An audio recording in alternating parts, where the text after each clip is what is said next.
कोई भी करता है, सब थोड़ी हो जाते हैं। एक होती है मजदूरी वाली मेहनत या फॉर्मेलिटी वाली मेहनत, और दूसरी होती है डीप वर्क, फोकस वाली मेहनत। दोनों में फ़र्क है। एक इंसान जिसने खुद को अंदर से कॉन्कर कर लिया, वह उससे पावरफुल है जिसने 100 बाहर के लोगों को कॉन्कर कर रखा है। आओ वॉरियर मेंटालिटी के साथ में हद पार मेहनत के नियम जानते हैं। पहला नियम, हद पार मेहनत कहाँ करनी है, इसका डिसीजन अगर गलत ले लिया तो कितना ही फास्ट जाओ, कितना ही स्मार्ट जाओ, मंजिल से दूर ही जाओगे। डायरेक्शन स्पीड से ज़्यादा मैटर करती है। हम जन्म से अब तक के लाखों डिसीजंस के टोटल बनते हैं। हर एक डिसीजन कहीं ना कहीं ले जाता है। हर एक्शन, हर विचार एक डिसीजन है। Watching this video is also kind of a decision. अब यहाँ आता है डिसीजन फटीक या पैराडॉक्स ऑफ चॉइसेस। दो डिसीजंस में फंस जाना। हद पार मेहनत क्यों नहीं होती है? आलस नहीं, डायरेक्शन। दिमाग को क्लियर कट पता हो कि क्या करना है और इससे क्या होगा, तब आप एक सेकंड नहीं रुकोगे। एक स्कूल में कंपटीशन था ड्राइंग का। सारे स्टूडेंट्स एक्साइटेड थे जिन्होंने भाग लिया। दो दोस्त थे, उन्होंने नाम लिखवाया और अगले ही दिन वो चले गए नाम रोशन करने अपना ड्राइंग करके। दोनों ने फुल प्रैक्टिस कर ली कि क्या ड्राइंग करनी है। कंपटीशन शुरू हुआ। उसमें से एक ने फुल तैयारी के बावजूद वहाँ गया। दूसरों को देख करके वो सोचने लगा कि यार ये तो क्या गजब की ड्राइंग कर रहे हैं दूसरे लोग, मैं कहाँ ये फूल पत्ती बना रहा हूँ, ये शकील तो कंपटीशन में आयरन मैन बना रहा है। बच्चा डर गया, उसने अपनी फूल पत्ती मिटाई जो वो बना रहा था। वो भी क्रिश बनाने लग गया, इंडिया का सुपर हीरो, जिसकी भाई साहब ने प्रैक्टिस नहीं करी थी। डिसीजन बदला किस वजह से? अब क्योंकि प्रैक्टिस नहीं कर रखी थी क्रिश की, तो फिर से डिसीजन बदला। भारी पड़ रहा था तो कुछ हल्का करने बैठ गया। अब वो जैसे हल्का करने बैठा तो वो भी सही से नहीं हो रहा था, तो सोचा कि जिसकी प्रैक्टिस की है वो कर लेता हूँ। जितने में टाइम पूरा हो गया, अब ड्राइंग नहीं कर सकते। डिसीजन फटीक ले डूबेगा। 90% से ज़्यादा मेहनत में कमी का कारण है माइंड क्लियर नहीं है। कोई आलस वगैरह नहीं है। अगर एक पेज पढ़ने से 10,000 अकाउंट में आता है तो पूरी किताब नहीं पढ़ोगे, क्योंकि माइंड को पता है कि क्या मिलेगा। डिसीजन लिया, माइंड में 1% भी नहीं लगना चाहिए कि ये नहीं होगा, तब होगी हद पार मेहनत। डाउट्स आपको रोकते हैं हद पार मेहनत से। नियम नंबर 2, बिना फोकस वाली मेहनत को मेहनत में नहीं, फॉर्मेलिटी और लेबर वर्क में काउंट करो। मेहनत का पार्टीशन कर दो।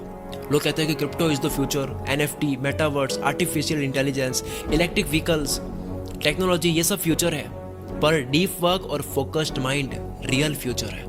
जमाने के साथ फोकस, कंसंट्रेशन, अटेंशन स्पैन, या ये कह दो ध्यान लगाने की ऊर्जा या दिमाग का स्टेमिना कम हो रहा है, और जो चीज़ कम होती है उसकी डिमांड बढ़ती है। इस चीज़ का कंपटीशन बढ़ेगा कि कौन लंबे टाइम तक एक ही चीज़ पर फोकस कर पा रहा है। ये रेयर होता जा रहा है। Focus is the future.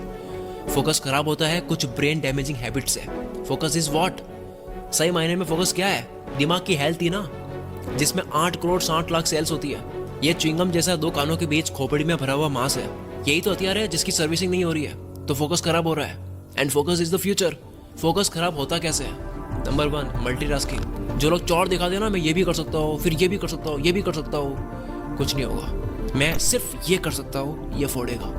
इसके ऊपर कई रिसर्च मिल जाएगी जो ये साबित करती है कि फोकस का सबसे बड़ा दुश्मन है मल्टीटास्किंग। दूसरा दुश्मन फोकस का, कोई चिंता करना, पैसों की, घर की, कोई चीज़ दिमाग में है, कोई काम रह तो नहीं गया, क्या मैं कुछ चुक तो नहीं रहा हूँ, कॉन्वर्सेशन याद करने की ट्राई करना, ईगो हर्ट हो जाना, वो जो माइंड को हैंग करता है। माइकल जे बैम कहते हैं सबसे शक्तिशाली तरीके से दिमाग पर ये कब्जा करता है, फोकस की वॉट लगाता है जो आप दिमाग में लेके घूमते हो।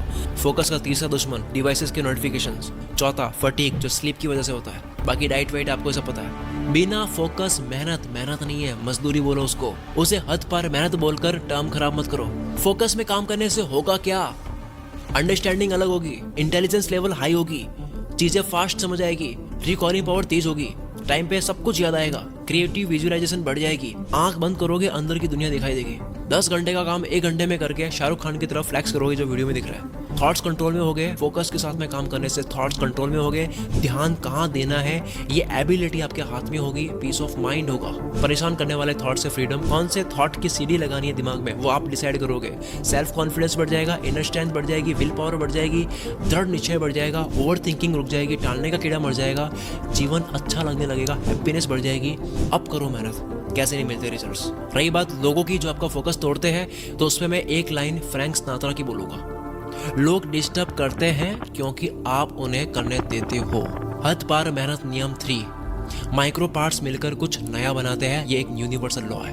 शिप ऑफ थियसिस फील्ड में बताया जब आप बहुत सारे पार्ट्स को असेंबल करो तो वो एक नई चीज बन जाती है, यानी वो सारे पार्ट्स मिलकर एक केमिस्ट्री तैयार करती है। ऑर्केस्ट्रा ऐसी तो प्ले होता है। चीजों को मिलाने से न केवल एक टोटल बनती है बल्कि उससे कुछ नया इजाद होता है। सेम विथ नॉलेज, छोटी छोटी जानकारियां मिलकर के एक नई बात बनती है और वो नई बात जानकारियों का टोटल ना होकर उससे बढ़कर होती है। जानकारी यानी इंफॉर्मेशन, नॉलेज, ये कहाँ से मिलेगा? बुक से।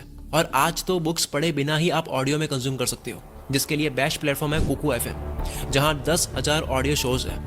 मैं अगर ड्राइविंग वाले टाइम को भी यूज करना चाहता हूँ अपने काम में तो मैं कुकू एफएम पर कोई भी एक ऑडियो बुक लगाकर सुन लूंगा ताकि मुझे वहां से भी वीडियो आइडियाज आए। अभी इसी टॉपिक से रिलेटेड आप डीप वर्क बुक को ऑडियो फॉर्मेट में कंज्यूम कर सकते हो। दुनिया के सबसे